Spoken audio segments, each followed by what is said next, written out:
Alors, bienvenue sur Tunis School. Donc, on va voir une nouvelle leçon, la leçon de la cotation fonctionnelle.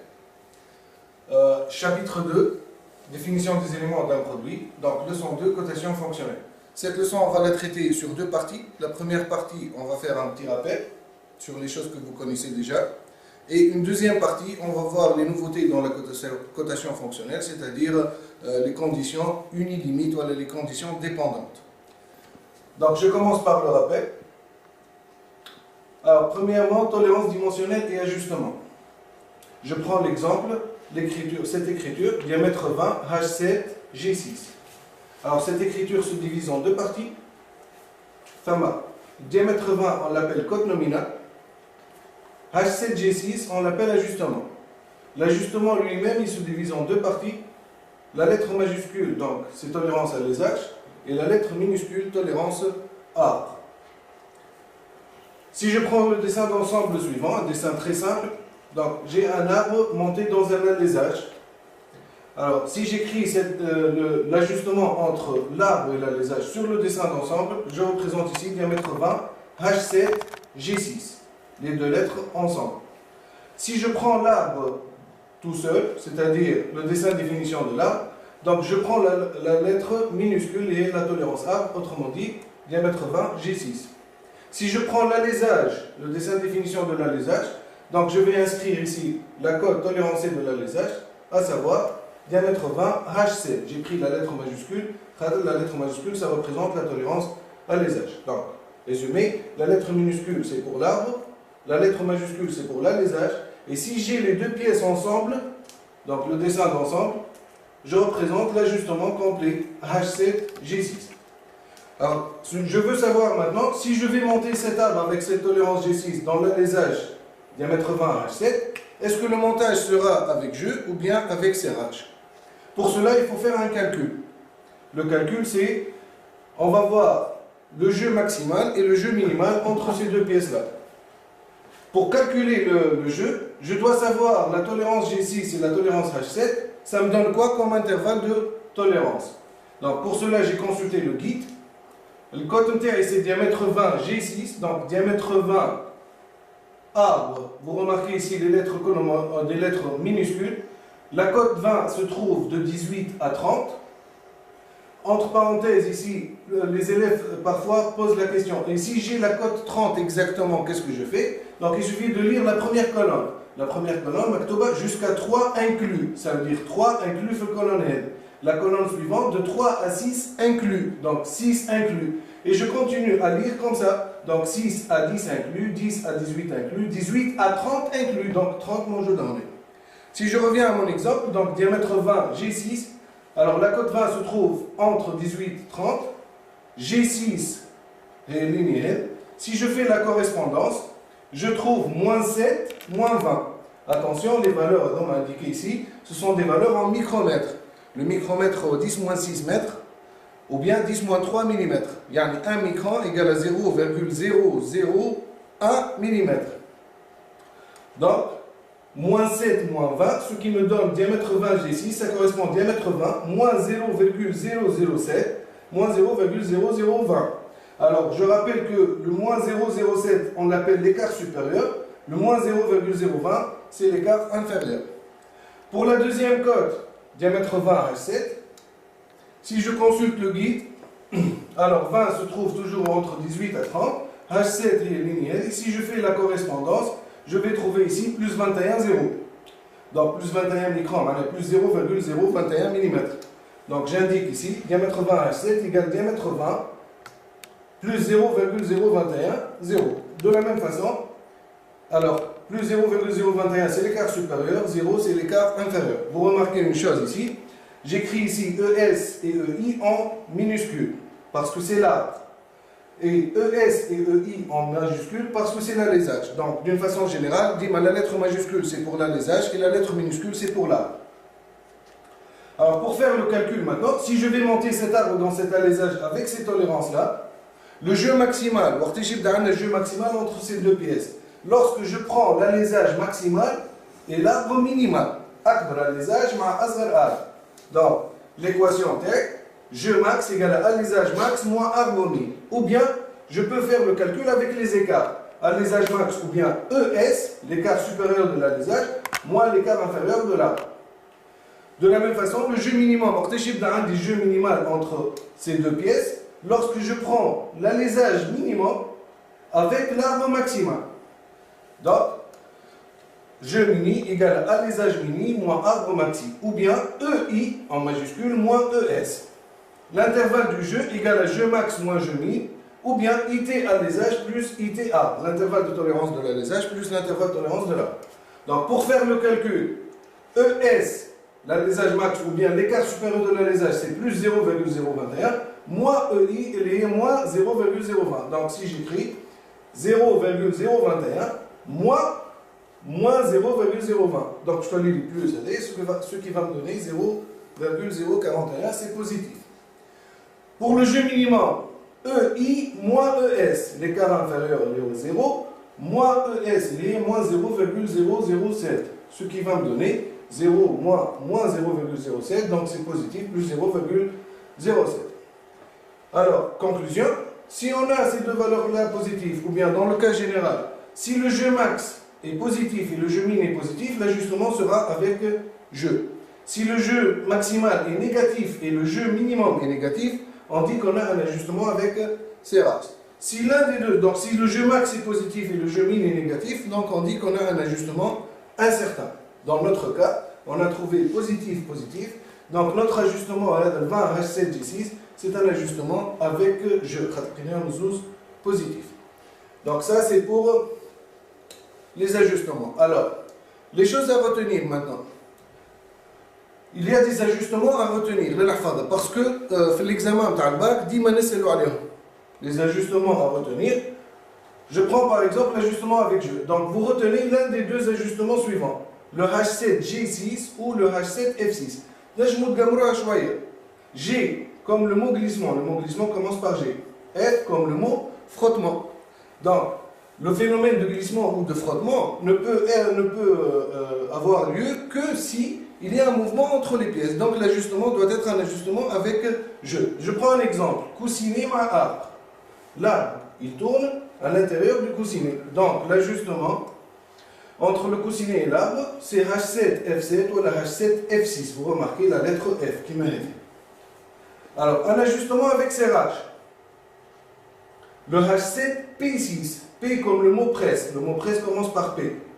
Exemple, coussinet mal alésage. Coussinet mal alésage. On sait que le coussinet doit être monté serré dans l'alésage. Donc l'ajustement à l'air, c'est un ajustement H7P6. Ça, c'est à retenir. Et quand on a un coussinet, fait devoir, voilà l'examen. Donc normalement, vous aurez une question sur l'ajustement du coussinet. Donc là, entre le coussinet et l'arbre, un ajustement avec jeu de type H7G6 ou la H7F6. Entre le coussinet et l'alésage, H7P6. Un ajustement légèrement serré. H7, H6, montage à la main. Main de l'anglais et hand. Donc, H7, H6. H comme le mot hand. Exemple, montage entre poulie ou arbre. Poulie, mal. Donc, le poulie et mal, on sait que le montage se fait à la main. Donc, l'ajustement en air, c'est diamètre H7, H6. Donc, voilà trois types d'ajustements à retenir, à apprendre. Tolérance à retenir maintenant. Donc vous voyez que le mot a changé. On est ajustement à retenir, on est tolérance à retenir. L'ajustement, on dit tolérance, on est harf. Donc, dans les deux cas qui nous intéressent, pour un montage de roulement ou le montage du joint à lèvres. Je commence par le montage de roulement. Donc vous avez vu en troisième année, le montage de roulement, sauf le montage de roulement type BC ou le montage de roulement à contact radial. Donc on a deux cas, arbre tournant ou le moyen tournant. L'arbre tournant. Exemple, donc l'arbre, alors tout cet ensemble est en mouvement de rotation. L'arbre est guidé par deux roulements ici, roulement à contact radial. Donc sur l'arbre, on indique la tolérance K6 ou M6. Donc, tu vois, on est diamètre 20 K6. Sur l'alésage, diamètre H7. Donc la tolérance H7. Si je prends le cas d'un moyeu tournant, exemple, moyeu, tout ce qui est coloré en bleu, donc il est entraîné en mouvement de rotation, il est guidé par ces deux roulements-là. Donc sur l'arbre, la tolérance G6 sur l'alésage, la tolérance N7. Donc sur l'arbre, c'est la tolérance G6 sur l'alésage, la tolérance N7. Donc, je résume. Le montage de roulement, on a deux cas, arbre tournant ou la moyen tournant. Sur l'arbre tournant, sur l'arbre, on indique la tolérance K6 ou N6. Sur l'alésage, on indique la tolérance H7. Et dès qu'on a le cas de moyen tournant, sur l'arbre J6, sur l'alésage N7. Deuxième cas, le montage du joint à lèvres. Alors, pour le joint à lèvres, vous reconnaissez le joint à lèvres à partir de sa forme. Donc, un carré avec deux flèches, ça indique un joint à lèvres. Il réalise l'étanchéité du système. Donc, sur l'arbre, tolérance H11 et sur l'alésage, tolérance H8. Voilà. Donc, résumé de la chose, les tolérances à retenir, il y a le montage des roulements, il y a le montage du joint à lèvres. Voilà. Alors, deuxièmement, les tolérances géométriques. Donc, pour les tolérances géométriques, l'élément de référence est précisé par un triangle noirci ou non. L'élément tolérance est indiqué par une flèche. Donc, première chose, pour les tolérances géométriques, l'élément de référence, la référence, il est indiqué par un triangle noir. Donc, vous voyez ici, plan de référence. L'élément tolérancé, voilà, donc doit être indiqué par une flèche. Alors, rapidement, je rappelle, pour les tolérances de forme, il y a deux types de tolérances. Il y a ce qu'on appelle les tolérances de forme, pour les tolérances géométriques, les tolérances de forme et les tolérances de position. Les tolérances de forme. Le symbole terme, planité, rectitude, circularité et cylindricité. Je prends par exemple, cette pièce est cylindrique, donc cette surface doit être cylindrique avec un défaut IT. IT, manière intervalle de tolérance.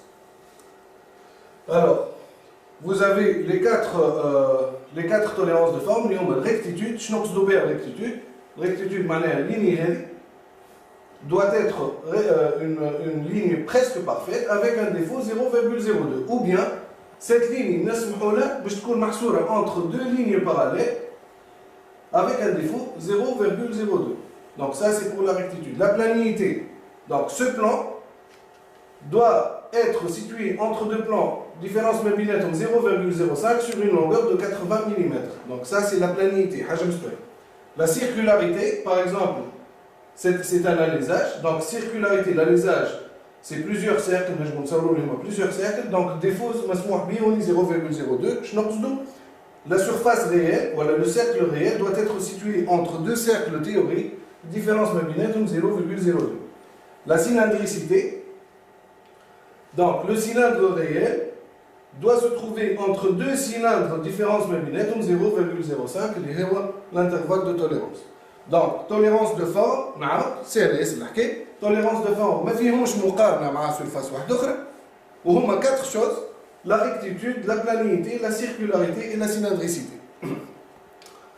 Pour les tolérances de position maintenant. Tolérance de position, la différence entre tolérance de position et tolérance de forme, les tolérances de position, par rapport à une autre surface. Donc les tolérances sont le parallélisme, perpendicularisme, coaxialité, on l'appelle aussi concentricité, symétrie ou localisation. Alors pour le parallélisme, c'est simple. Si je prends cet exemple-là, la surface indiquée par la flèche, les surfaces, doit être parallèle avec un défaut 0,05 par rapport à A. A, donc l'élément de référence. Dans la pratique, la surface réelle doit se trouver entre deux plans parallèles par rapport à A, et les deux plans, distance millimètre, on met 0,05. Donc attention, l'image que je vous fais, c'est agrandi. C'est agrandi, c'est amplifié. Lorsqu'on parle de 0,05 mm, il faut imaginer que c'est une grande précision. Pour la perpendicularisité, donc la surface indiquée par la flèche doit être perpendiculaire par rapport à A. Cette surface doit être perpendiculaire par rapport à A. Pratiquement, qu'est-ce que ça veut dire? Ça veut dire que la surface réelle peut être inclinée, mais elle est toujours située entre deux plans parallèles qui sont perpendiculaires à A. Et la différence millimètre 0,05. La coaxialité ou la concentricité, l'exemple est, la surface indiquée par la flèche, le cylindre, doit avoir le même axe par rapport à A, l'axe de A, donc les deux surfaces doivent avoir le même axe, avec un défaut permis de 0,02. Pratiquement, je معناها السيرفاس هذيك تنجم تكون الاكس نتاعها معوج اما ما يخرجش من سيلندر الديامتر نتاعو 0,02. السيلندر هذا الاكس نتاعو هو الاكس A. La symétrie, alors la symétrie نستعملوها ياسر في l'exemple هذا كيما الرينور دو كلافيت. Les deux surfaces تاع الرينور دو كلافيت اللي هما indiquées par la flèche doivent être symétriques avec un défaut 0,04 par rapport à A. شكون؟ A هو السيلندر هذا. Or, lorsqu'on parle d'un cylindre, on parle de l'axe de un cylindre. Donc la symétrie, je نقصدو بها أنه distance من هوني من l'axe للسيرفاس اللي على اليمين من l'axe للسيرفاس اللي على اليسار لازمهم يكونوا كيف سي سيميتريك. Voilà donc عندنا parallélisme, perpendicularité, coaxialité, symétrie, مازال عندنا زاد. La localisation, par exemple, si on a un trou, le centre نتاعو doit être localisé. Localisé par rapport à qui? Par rapport à la surface هذه, par rapport à la surface هذه, في الفيو الأخرى par rapport à la surface A. Donc comment on indique ça? Le centre du trou doit être localisé par rapport à A, B, C avec un défaut de 0,1. Voilà donc pour les tolérances de position. Alors maintenant pour l'indication, l'inscription. On a 4 cas. Premier cas, la surface tolérancée elle est indiquée par une flèche. Retenez ça. La surface tolérancée, elle est indiquée par une flèche. La surface de référence, le marja, est indiquée par un triangle noir. Dans le premier cas, la surface indiquée par la flèche est B. Dans ce rectangle-là, qu'est-ce qu'on a indiqué? B doit être perpendiculaire par rapport à la surface avec un défaut IT. Deuxième cas, la surface indiquée par la flèche doit être perpendiculaire avec un défaut IT par rapport à la surface triangle noir, la surface de référence. Troisième cas, la surface indiquée par la flèche doit être perpendiculaire avec un défaut IT par rapport à A. Je connais A. A est la surface de référence, et quatrième cas, donc la surface de tolérance est B, la surface de référence est A, un triangle noir, où on a un rectangle divisé en 4 cases. B doit être perpendiculaire avec un défaut IT par rapport à A. B est la flèche, ou A est la résumé de la chose, les 4 cas, ça signifie la même chose. Donc, on a 4 inscriptions différentes pour indiquer une tolérance géométrique. Rappel sur l'état de surface, donc qu'on appelle la rugosité. Donc, ça qui est sur pièce, une chauffe-eau, qui est la surface elle est lisse. En fait, lorsqu'on agrandit à l'échelle microscopique la surface, on fait qu'on lui fait des défauts. Donc, défaut, on peut le haroucher, donc, il y a la rugosité. Pour contrôler la rugosité, on a des appareils, que ce soit analogiques ou numériques. Le principe interne, on a un palpeur. Lorsque tu fais déplacer le palpeur à la surface, il détape le profil réel de la surface. Et il indique sur un afficheur la valeur de défaut avec. Attention, ce que vous voyez ici est agrandi, est toujours amplifié. Alors, la moyenne des défauts, on l'appelle la rugosité arithmétique, qui est indiquée par le symbole RA. Donc, ce qui vous intéresse, vous avez 3 valeurs à retenir. Les nombres 0,3, 0,8 ou 1,6. Attention, ces valeurs, c'est toujours indiqué en microns. Lorsque je dis 0,3, c'est 0,3 microns. Autrement dit, en millimètres, c'est 0,0003 millimètres. Alors, c'est quelque chose de trop précis. Voilà, le master, tu ouvres 1 mm, tu imagines que tu as 10,000 ou tu as 3 divisions. Donc c'est une grande précision. Alors quand est-ce que j'écris, voilà, j'indique 0,3 ici, voilà 0,8 ici, voilà 1,6. Alors on a un tableau sur le guide, et il y a la fonction et état de surface. Donc vous voyez ici la colonne on a les valeurs de RA, la rugosité arithmétique. Donc on a les 3 valeurs qui vous intéressent. Portée pour joint à lèvres, on indique 0,3. Portée de roulement, 0,8. Et assemblage ou la portée centrage précis, 1,6. Donc, résumé. Pardon. Voilà. Si vous avez indiqué la valeur de la rugosité arithmétique, 0,3 pour portée de joint à lèvres. Je m'en portée de joint à lèvres, l'arbre ou la partie de l'arbre, elle fait un joint à lèvres, le place elle est un joint à lèvres. 0,8 pour portée de roulement ou la portée de coussinet, voilà, si vous avez un cas de frottement de glissement. 1,6 si vous avez un assemblage fixe entre deux pièces. Voilà, donc, on entre maintenant dans le vif du sujet. Rappel sur la cotation fonctionnelle. J'ai pris un cas